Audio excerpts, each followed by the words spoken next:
taking a look at number 9A on page 184 in your books. You guys, if you're following along with this, should have your books open and be looking at number 9.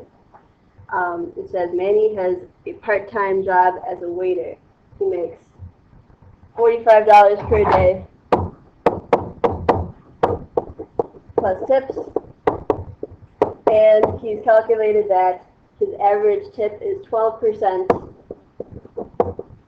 of the amount his customers spend on food and beverages.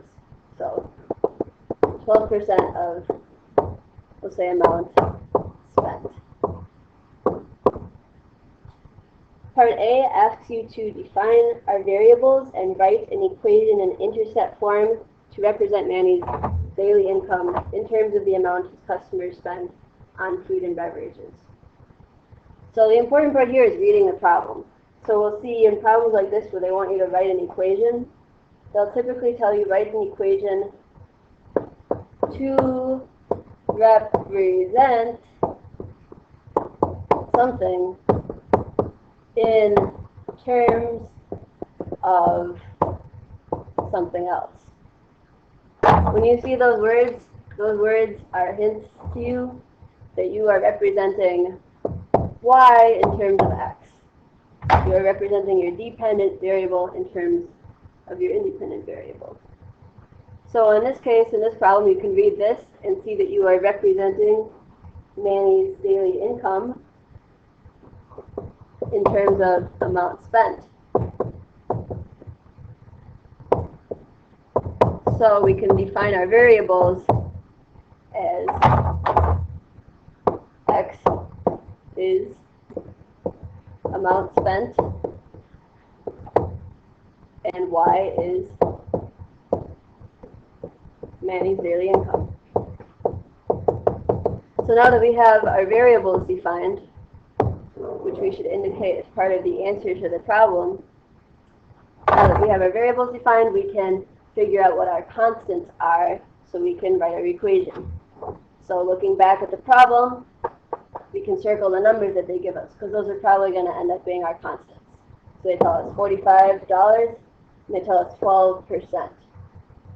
And we're including that percent because that's part of the number.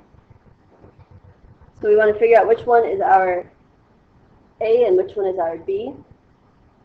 So our starting value, our A is our starting value for Y. So our starting value for Manny's daily income.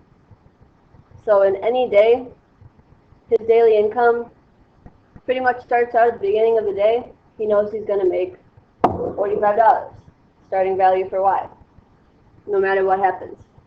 So we'll say 45 is going to be his A, and then his B, the rate of change of his daily income with respect to amount spent is going to be 12%. Now since we can't write percents in our equations, we want to write 12% as a decimal.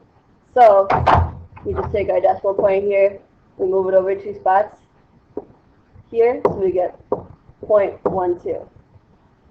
That's our B.